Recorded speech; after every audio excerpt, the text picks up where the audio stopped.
Alright guys, this is SpartasFinest here, back again. Got another battle today, an OU battle, again, against a guy named Sky, it was Sky, off the Serebii chat. Ended up being the best match I could really find, because, I don't know, I've been trying to find good matches and I couldn't find any, so, yeah, if you guys want to challenge me, feel free to PM me or something, because I want some good battles. But, anyways, I'm going to lead with Darmantan, he's going to lead with Conkeldurr. I am fearing a Mach Punch or Drain Punch, because even if I Flare Blitz, it won't kill him, I'm sure, and then he'd get health back, and I didn't want to U-turn and get Mach Punched, because it would do a lot to Conkeldurr. But as I go into Gengar, it's a sub-disable set Gengar, so go for the sub, predict his switch here into Scizor, and go for the sub again, predicting him to predict my disable, and that was a great play, because he does go into Scizor.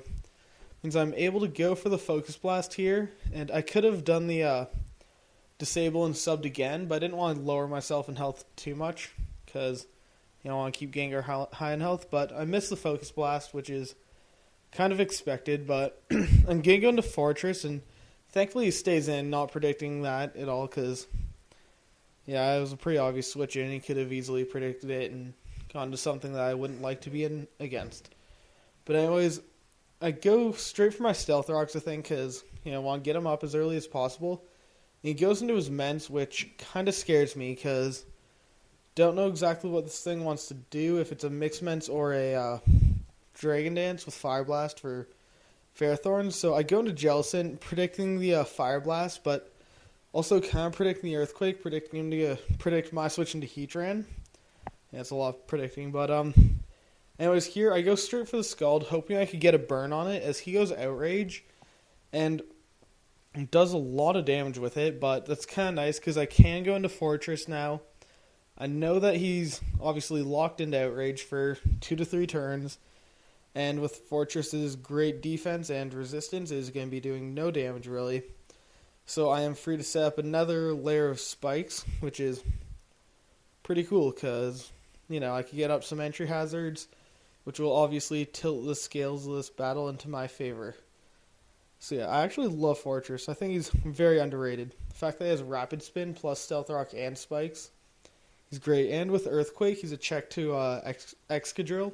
So yeah, I love him. I think he's better than Ferrothorn, even though Ferrothorn is better typing. But yeah, and as I switch into Jellicent, predicting Fire Blast here, and he hits himself Confusion, which is pretty cool. So he's going to switch out, I guess, not wanting to get hit in Confusion again or get burned by Scald and die.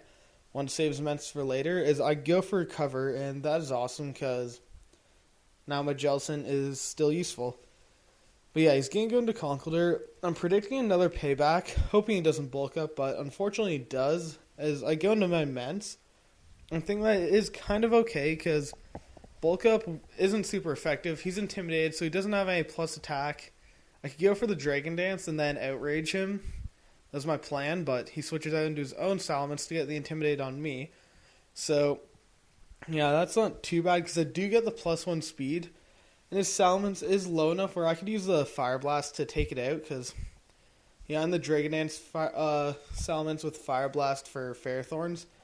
So, yeah, that's why I go for it there. But as he goes to the Starmie here, I could Earthquake and hope it takes him out. But I'm afraid it might be one of the defensive sets with Rapid Spin. So I didn't want to take the chance of not killing it and then being killed. So I go straight for the Outrage. Now he's going to go to his Heatran, which is an Air Balloon Heatran.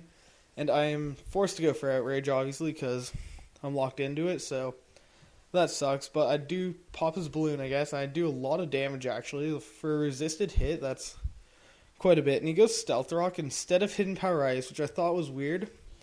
So I try to go for Earthquake here, hoping I can fight through Confusion, but unfortunately I do not.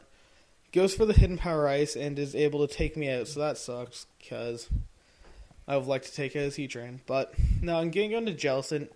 No Jellicent can wall Heatran easily, all day. So, yeah, I go for the Scald. I knew he would bring in Conkeldurr, but I actually kind of wanted him to bring it in, because I really wanted that burn. I did not get it, but I pretty much wanted that burn to just get the residual damage and then taunt here while he bulk ups, which he does do right here.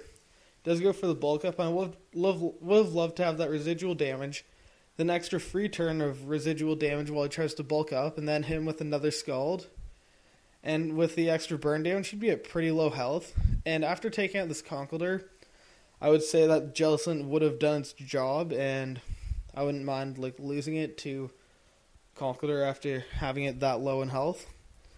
But yeah, after not getting the burn and stuff, I'm going to just keep Scalding to get down low in health while he paybacks. And I'm not too worried just because if I keep it low in health like this, that way I'm able to bring in my Gengar later, or not later, but next turn, and pretty much finish it off, because that way he's too low that he's going to die to switch in from the entry hazards, and he's, low enough that I'm just going to kill him off. So yeah, that's nice, because Gengar takes out his Conkeldurr, probably his biggest threat. Now he goes into a Scizor, gets entry hazard damage, and I predict him to go for the Pursuit and go for the Focus Blast, but I miss again. But he goes U-turn, which is probably quite the misplay. I'm guessing he really thought I would go into Fortress, and then he wanted to get the U-turn off to go into Heatran, get the offensive momentum, forcing me to switch around and, get Stealth Rock damage, I guess. But he goes into Heatran. He's low enough after the entry hazard damage to just take out with a Shadow Ball, which is awesome, because there goes another pretty big threat, and yeah, things are looking good. So yeah, now he goes into Haxorus. I'm going to hit it with a Shadow Ball, because hardest thing to hit it with, really. Unfortunately, it doesn't quite take it out, but now his last two pokes are just Haxorus and Scizor, who will both die to my Scarf Darmanitan's Flare Blitz, because Darmanitan is a beast, and I actually love him. He's probably my favorite 5th gen poke, because I think he's awesome. He looks cool. So, yeah. He's going to go into Scizor, go for that quick attack, actually, which is pretty cool. You don't see it that often on banned Scizor. I feel like the Scizor didn't have Bullet Punch. Or, yeah, no, I saw Bullet Punch. Never mind. But, yeah, that is a good game, Sky. So, guys, like the battle if you enjoyed, and then comment and subscribe. And I will see you guys later.